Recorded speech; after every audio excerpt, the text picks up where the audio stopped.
দর্শক স্বাগত জানাচ্ছি শিকড় টেলিভিশনের নিয়মিত আয়োজন আরেকটি পারস্য যুদ্ধে। আপনারা জানেন এই ইরানের যে যুদ্ধ শুরু হয়েছে প্রথম দিন থেকেই তার সর্বশেষ পরিস্থিতি আপনাদেরকে জানানোর চেষ্টা করছে শিকড় টেলিভিশন। সেই প্রেক্ষিতে আজকের এই আলোচনা। পঞ্চম দিনে পড়েছে যুদ্ধ, আপনারা নিশ্চয়ই জানেন, এবং যুদ্ধের প্রথম দিনই ইরানের সর্বোচ্চ ধর্মীয় নেতা আয়াতুল্লাহ আলী খামেনিকে হত্যা করে মার্কিন এবং ইসরায়েল বাহিনী। সেদিনই অনেকেই ভেবেছিল যুদ্ধ বুঝি শেষ। এই যুদ্ধ নেতা ছাড়া যুদ্ধ, সেটি আবার কিভাবে হয়? বিশেষ করে এই উপসাগরীয় এলাকাতে যে মধ্যপ্রাচ্যের দেশগুলোতে যারা বসবাস করেন এবং মধ্যপ্রাচ্যের শাসক যারা, এই বাহরাইন, কুয়েত, কাতার, দুবাই, সৌদি আরব, তারা ধারণা করেছিল একটি মস্ত বড় জঞ্জাল মাথার উপর থেকে নেমে গেল, আর তাদের জীবনে যে শান্তি ছিল তার সাথে আরও নতুন করে শান্তি যুক্ত হচ্ছে। বাস্তবতা কি তাই? এই যুদ্ধের পঞ্চম দিনে এসে প্রেসিডেন্ট ডোনাল্ড ট্রাম্প তিনি দেখছেন এই সামরিক যে রণনীতি তাতে অনেকখানি ভুল ছিল, অন্তত আন্তর্জাতিক গণমাধ্যমের বিশ্লেষণগুলো তাই বলছে। এবং এ কারণেই তিনি অবাক করা কাণ্ড করছেন। চাঞ্চল্যকর যে তথ্য সেটি বলছে ইরান এবং ইরাকের মধ্যে যে কুর্দিস্তান নামে যে এলাকা রয়েছে সেখানকার নেতাদের সাথে প্রেসিডেন্ট ডোনাল্ড ট্রাম্প কথা বলার চেষ্টা করেছেন। সুন্নি গোষ্ঠী সেখানে রয়েছে, আজমেরি গোষ্ঠী সেখানে রয়েছে, এবং উনি সবশেষ কথা বলছেন কুর্দি নেতাদের সাথে। তাদেরকে প্রলুব্ধ করার চেষ্টা করা হচ্ছে যাতে ইরাক থেকে তারা ইরানের মধ্যে ঢোকে এবং অস্থিতিশীল পরিস্থিতি তৈরি করে। দীর্ঘদিন ধরেই তারা ইরানের প্রতি অসন্তুষ্ট এবং অস্ত্র দিয়ে গোলাবারুদ দিয়ে প্রেসিডেন্ট ডোনাল্ড ট্রাম্প এখন ভিন্ন কৌশল অবলম্বন করতে শুরু করেছেন এই যুদ্ধে জেতার জন্য। কারণ ক্ষেপণাস্ত্র বা এই নৌবাহিনী বা নৌবহর দিয়ে তিনি খুব দ্রুত যেটি করে ফেলতে পারবেন বলে মনে করেছিলেন সেটি হচ্ছে না। এর ফলে পুরো একেবারেই উপসাগরীয় অঞ্চলে এবং মধ্যপ্রাচ্যের দেশগুলোতে যারা দীর্ঘদিন ধরে এক ঐশ্বর্যশালী এবং সম্পদপূর্ণ, প্রাচুর্যপূর্ণ, চাকচিক্যময় জীবনের মধ্য দিয়ে যেসব দেশ আরবের গিয়েছে এই মার্কিন ঘাঁটি করার বিনিময়ে, তাদের জীবনে তারা ভেবেছিলেন যে একটি একেবারেই অন্যরকম জীবন শুরু হয়েছে, সেটি সম্ভবত শেষ হয়ে গেছে। কারণ এই যুদ্ধের দিন থেকেই আপনারা নিশ্চয়ই দেখেছেন সামাজিক যোগাযোগ মাধ্যমে দেখেছেন বাহরাইনের পরিস্থিতি কী, কাতারের পরিস্থিতি কী, দুবাইয়ের পরিস্থিতি কী। আমরা যদি দেখি সৌদি আরব এবং কাতার, সৌদি আরবের সবচেয়ে বড় তেল শোধনাগার কেন্দ্র মিডিল ইস্ট আই, তারা বলছে সেটি বন্ধ করে দেওয়া হয়েছে। কাতারের সবচেয়ে বড় এলএনজি উৎপাদন কেন্দ্র মিডিল ইস্ট আই বলছে সেটি বন্ধ করে দেওয়া হয়েছে, কারণ হরমুজ প্রণালী দিয়ে কোনো জাহাজ চলতে পারবে না। ইরান এই ঘোষণা দেওয়ার পরও যে জাহাজগুলো চলবার চেষ্টা করেছে তা সেখানে ক্ষেপণাস্ত্র আঘাত করা হয়েছে, এবং এই মুহূর্তে পৃথিবীর সবচেয়ে বড় সামুদ্রিক তেলের যে পথটি সেটি হরমুজ প্রণালী, এবং সেটি বন্ধ হয়ে আছে, যার অভিঘাত সারা পৃথিবীর মধ্যে পড়বে। যে কথাটি বলছিলাম, এই যে উপসাগরীয় এবং মধ্যপ্রাচ্যের দেশগুলো তাদের যে জবকপূর্ণ জীবন সেটি কাটাতে তারা অভ্যস্ত হয়ে পড়েছিলেন। তারা এক ধরনের পৃথিবীতেই তারা এক ধরনের স্বর্গের মধ্যে বসবাসের একটি চেষ্টা করতেন বলে সেখানকার মানুষজন বলে থাকেন। কিন্তু এখনকার বাস্তবতা কী?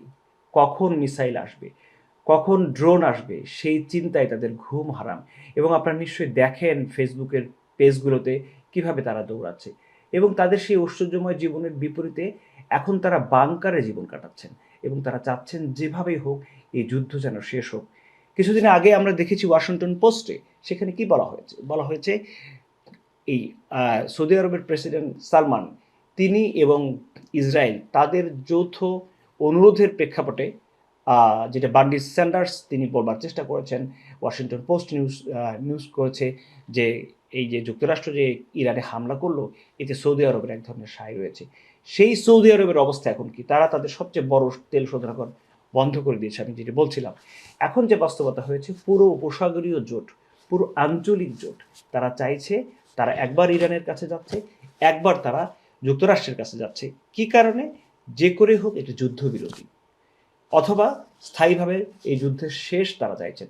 কারণ যে জীবন তাদের উপরে নেমে এসেছে, যে রাত, যে দিন তাদের উপরে নেমে এসেছে, যে অনিশ্চয়তা তাদের উপরে ভর করেছে, সেটি থেকে তারা বের হতে চাইছে। অন্যদিকে ইরানের অবস্থা কি?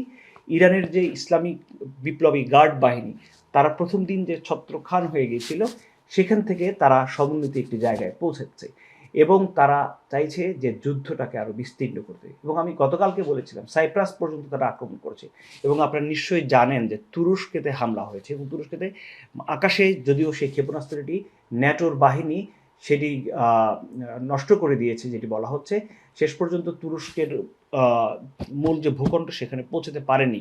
এর মানে কি? এর মানে হচ্ছে ইরান ধীরে ধীরে এই যুদ্ধটাকে বিস্তীর্ণ করে দিচ্ছে এবং যেটি চাইছে যে মার্কিন যুক্তরাষ্ট্র উপসাগরীয় দেশগুলোতে যে ঘাঁটি করেছে তাদের সেই ঘাঁটি করার বিনিময়ে তাদেরকে যে একটি শান্তিময় জীবন এবং সেখান থেকে যে সুবিধা আদায় করার চেষ্টা এতদিন ধরে মার্কিন যুক্তরাষ্ট্র করে আসছিল বলে অভিযোগ রয়েছে, সেই জায়গাটি ছত্রখান হয়ে গেছে।